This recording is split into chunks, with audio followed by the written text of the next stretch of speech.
मेरी पहली on site city थी। तो यूएस मैंने देखा था, यूएस में मैंने थोड़ा सा घूम भी लिया था।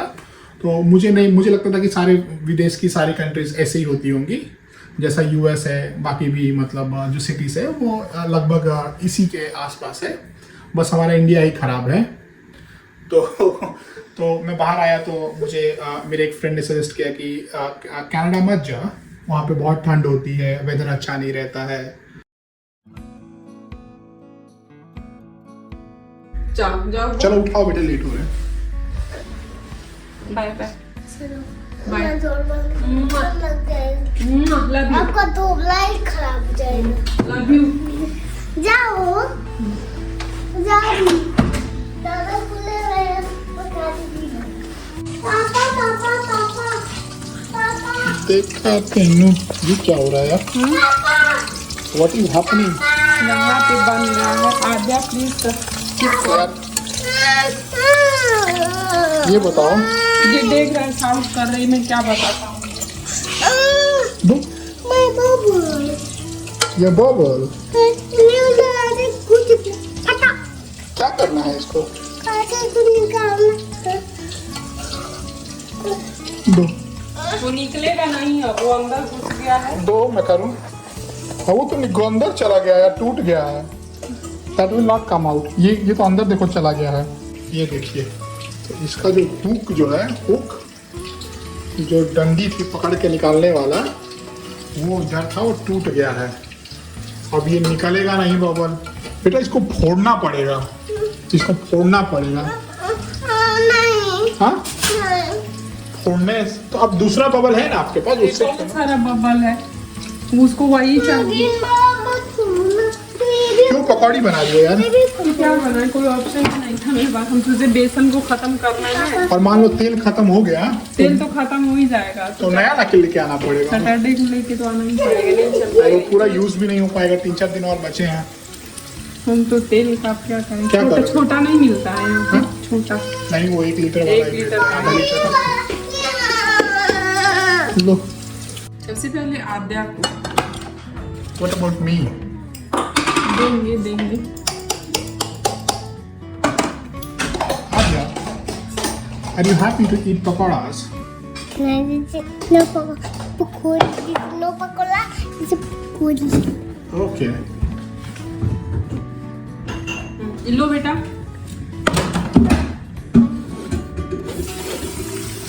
गाय ये ताकोगे ताको पोटैटो वाला बहुत टेस्टी लगता है। अब काटो। हाँ, वेरी गुड, यम्मी लग रहा है ना? तुम भी खा के बताओ कैसा लग रहा है। अच्छा लग रहा है, यम्मी है। तुमको जो टेस्ट नहीं आ रहा था, टेस्ट वापस आ गया। मतलब हाँ, मतलब परसों से जो है, जो मेरा टेस्ट चला गया था खाने का, मैंने वीडियो में भी बोला था, तो मुझे परसों से जो खाना है ना, वो टेस्ट मतलब अच्छा लगने लगा है, अच्छा लग रहा है, मतलब टेस्ट वापस आ गया है। तो ये बड़ा ही मतलब क्या बोले, मेरे लिए अच्छा हुआ है। और खाने में जब मज़ा ना आए तो मतलब मुंह ना, मैं आपको बताऊँ तो मेरा एकदम मुंह जैसे लगता था कुछ भी ठीक नहीं है, कुछ भी ठीक नहीं है। तो परसों से जो है मुंह का टेस्ट आ गया है, और खाना जो भी खा रहे हैं, बना रहे हैं, उसका जो भी टेस्ट रह रहा है वो मुझे पता चल पा रहा है। तो ये गुड बात है। खाना चाहूंगी, मैं खाऊंगी। क्या? गाय मामा चटनी खा रही हूँ, पकोड़ा खा के दिखाओ। वाह, मैं पकोड़ा बच्चा पे उसको खा जाता है, गुड बच्चा। खाए बच्चे खाती हूँ पूरा। क्या करी हो? मम्मी को पूरा इधर निकाल रही हूँ। बहुत दिनों बाद फिर से मेरे मेकअप पे पड़ी है। Hello everyone, welcome back to my channel Udan Khatola blog. आप लोग कैसे हो? होप करते हैं कि आप लोग भी अच्छे ही होंगे। तो दोस्तों, आज के ब्लॉग में हम ये जानकारी देने वाले हैं कि हम डबलिन कब, कैसे और क्यों आए। सच बताऊं तो मुझे डबलिन या आयरलैंड आने से पहले मुझे इसका नाम भी नहीं मालूम था। मैंने कभी सुना भी नहीं था, मैंने मैप में कभी देखा भी नहीं था। पर अचानक मुझे क्यों डबलिन आना पड़ा, आयरलैंड आना पड़ा, तो इस कहानी की जो शुरुआत है वो 2013 सेकेंड हाफ में होती है। उस समय मैं यूएस में था, न्यूयॉर्क सिटी में एक मल्टीनेशनल बैंक के लिए काम करता था। तो वहाँ पे मेरे वीज़ा के 3 साल होने वाले थे। मेरा वीज़ा एक्सपायर होने वाला था। मैं L1B वीज़ा पे गया था वहाँ पे। तो उस समय मैं ओरेकल फाइनेंशियल सर्विसेज करके इंडिया में एक कंपनी थी, सर्विसेज कंपनी, मैं उसका एम्प्लॉय था। बट मैं मल्टीनेशनल एक बैंक के लिए काम कर रहा था उनके ऑफिस में बैठ के। तो L1B जो वीज़ा होता है ये सपोर्ट नहीं करता है। आप एक कंपनी में रह के किसी और कंपनी के लिए काम नहीं कर सकते।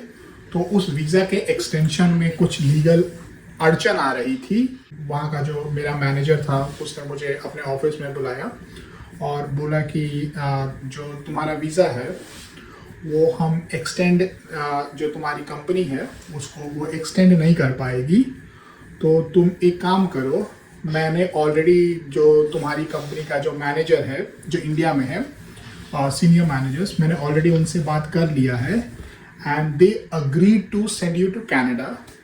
तुम कनाडा जाओ एंड उसके बाद जो तुम्हारी कंपनी है वो H1B वीज़ा फाइल करेगी और फिर H1B वीज़ा फाइल करके नेक्स्ट ईयर तो तुम कनाडा से ना वापस यूएस में आ पाओगे। तो फिर मैं बाहर निकला तो मतलब मैंने अपने कुछ फ्रेंड से बात किया तो उन्होंने बोला कि कनाडा क्यों जा रहा है, वहाँ पे बहुत कोल्ड होता है। हाँ, और आप ऐसा समझिए कि मतलब मुझे ऐसा बाहर की सिटीज़ का नॉलेज बहुत ज़्यादा नहीं था कि लंदन कैसा है, कनाडा कैसा है। हाँ, मैंने एक सिटी देखा था न्यूयॉर्क, मेरी पहली ऑन साइट सिटी थी इंडिया के बाहर, मेरी पहली ऑन साइट सिटी थी। तो यूएस मैंने देखा था, यूएस में मैंने थोड़ा सा घूम भी लिया था। तो मुझे लगता था कि सारे विदेश की सारी कंट्रीज ऐसे ही होती होंगी जैसा यूएस है, बाकी भी मतलब जो सिटीज़ है वो लगभग इसी के आसपास है, बस हमारा इंडिया ही ख़राब है। तो मैं बाहर आया तो मुझे मेरे एक फ्रेंड ने सजेस्ट किया कि कनाडा मत जा, वहाँ पे बहुत ठंड होती है, वेदर अच्छा नहीं रहता है। मुझे ऐसा पता चला कि लंदन अच्छा रहेगा। लंदन मतलब न्यूयॉर्क के बाद London is one of the best cities उसको एक्सप्लोर करने के लिए। और जब मुझे 1 साल के लिए जाना है तो मैं मतलब मुझे लंदन ज़्यादा बेटर रहेगा। तो ये फिर नेक्स्ट डे मैं अपने जिस कंपनी के लिए काम करता था, MNC बैंक है वो यूएस का, तो उस कंपनी के मैनेजर के पास गया और मैंने बोला कि नहीं, मुझे कनाडा नहीं जाना है, मुझे आप लोग लंदन भेज दो। तो उसने बोला कि ठीक है, I will talk to your India managers, your company. तो उसने बात किया एंड जो मेरे इंडिया वाले जो कंपनी थी वो अग्री कर गई कि ठीक है, मतलब हम इसको लंदन भेज देते हैं एंड हम इसका H1B वीज़ा अप्लाई करेंगे। और एक बार इसका वीज़ा H1B आ गया तो ये मैं दोबारा न्यूयॉर्क जा पाऊँगा। ये 2013 के एंड की बात है और तब तक मेरी इनसे बातचीत हो रही थी। हमारी शादी भी तय होने वाली थी। तो तय हो गई थी यार, उसके बाद बातचीत, क्योंकि लव मैरिज थोड़ी था। मतलब शादी डेट फिक्स हो गई थी? डेट फिक्स नहीं हुई थी। 2012 में हमारी शादी ठीक हो गई थी, नहीं 2013 में, और हमारी शादी जो हुई है 2014 के मार्च में। डेट का फिक्स हुआ था? डेट में जुलाई में फिक्स हुआ था, 2013 के उसी समय तो मतलब हमारा भी ये चल रहा था कि यूएस से वापस आना है। उस समय मैं यूएस से वापस आ गया एंड जो मेरी कंपनी थी वो मुंबई में थी। तो मुझे मतलब मेरा काम वही चल रहा था, यूएस क्लाइंट के साथ ही चल रहा था। तो मुझे बॉम्बे में अपनी कंपनी में जाने की कोई ज़रूरत नहीं थी। तो मुझे इस बात की छूट मिल गई थी कि मैं वर्क फ्रॉम होम करूं। और मैं उस समय दिवाली के टाइम पे आया था। हाँ, दिवाली, शादी अभी नहीं हुई थी, नवंबर में ये आए यूएसए से। और हाँ, शादी हमारी अगले साल मार्च में थी। तो अभी मतलब 4-5 महीने बचे हुए थे। 5 महीने बाद इनके आने के 5 महीने बाद शादी हुई है। तो ओवरऑल ये चल रहा था कि मेरी कंपनी मेरा यूके का वीज़ा प्रोसेस करेगी, मुझे वहाँ पे ट्रांसफ़र करने के लिए जो भी लीगल्स डॉक्यूमेंट्स वगैरह होते हैं वो डॉक्यूमेंटेशन करेगी। तब तक मैं इंडिया में बनारस से वर्क फ्रॉम होम अपने यूएस क्लाइंट के लिए कर रहा था। और मेरी शादी भी होने वाली थी नेक्स्ट ईयर 2014 मार्च में। 2014 मार्च में।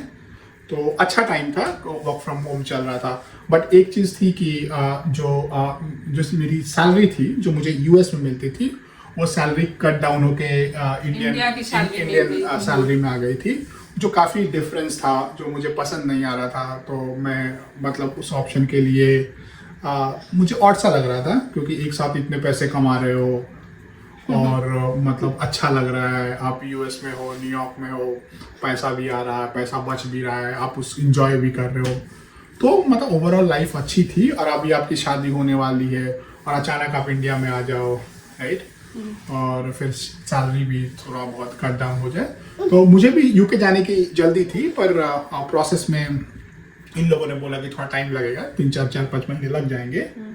तो वहाँ पे मुंबई में प्रोसेस चल रहा था और मैं बनारस में अपने शादी की तैयारी कर रहा था।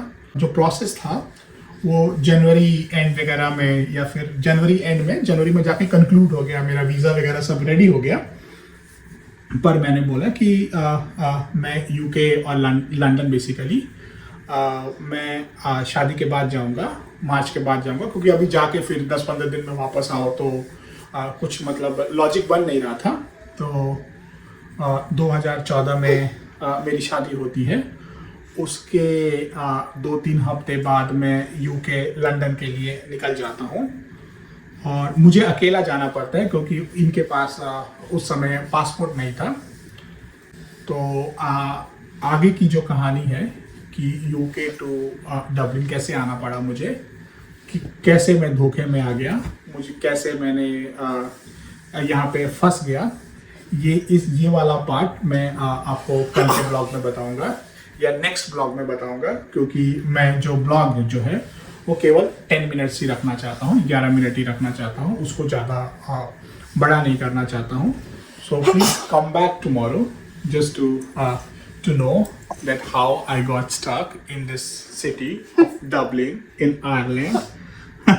पता है कुछ लोगों को ना बहुत खराब लग रहा है डबलिन के बारे में, अगर हम लोग कुछ बोल रहे हैं ना तो ऐसा लग रहा है कि वो लोग हम लोग को मार देंगे अगर सामने आए तो रियली में गाइस, जिनको अच्छा लग रहा है वो इंजॉय करे, मैं ये नहीं बोल रही हूँ कि नहीं इंजॉय करिए। और देखिए हम लोगों ने ना यहाँ पे बहुत काफ़ी समय गुजार लिया है, और हम लोगों को भी आए थे ना, जब स्टार्टिंग में मैं भी आई थी ना, तो मुझे भी मतलब चीज़ें अच्छी लग रही थी, सब कुछ अच्छा लग रहा था, लेकिन अभी का सिचुएशन हमारा कुछ अलग ही है। कितने लोगों को ना ये वाला जो टॉपिक लग रहा है कि हम लोग यहाँ से मूव आउट कर रहे हैं और टुकड़ों में मतलब हमारा ब्लॉग देख रहे हैं, कभी आटे का, तो कभी वेदर का, तो कभी मन नहीं लगने का, फलाना ठिकाना ढिमकाना। पर कहने का मतलब है, और उन लोगों को और आप लोगों को बेसिकली थोड़ा बहुत इलॉजिकल भी लग रहा है कि मतलब ये तो कोई कारण नहीं हुआ कि यहाँ पे मतलब काम ज़्यादा है, हाँ, बर्तन धोने पड़े तो इंडिया चले जाओ, या फिर आटा नहीं मिल रहा है इजीली तो इंडिया चले जाओ। सो आप लोगों को डाइजेस्ट नहीं हो रहा है, बट थोड़ा सा पेशेंस रखना पड़ेगा, थोड़ा सा पेशेंस रखना पड़ेगा, मेन जो रीजन है गाइस, धीरे धीरे ये हम यहाँ पे कैसे आए, क्यों वापस जा रहे हैं, इंडिया में जाके हमारी लाइफ कैसे बेटर हो रही है, राइट, आप ये सब देख पाओगे, महसूस कर पाओगे हमारा डिसीजन कितना राइट है, कितना रॉन्ग है। तो थोड़ा टाइम लगेगा ये चीज़ समझने में, पर आप लोग हमारे साथ जुड़े रहिए, हमारी जर्नी को देखिए, इंजॉय कीजिए, इससे कुछ समझने की कोशिश करिए। और आप लोग के पास हमारे लिए कोई कमेंट है, सजेशन है, राइट, कोई बात है तो आप लोग खुल के कमेंट के थ्रू हमसे पूछिए। तो चलिए गाइस, बाय बाय, मिलेंगे कल के ब्लॉग में विद रिमेनिंग स्टोरी।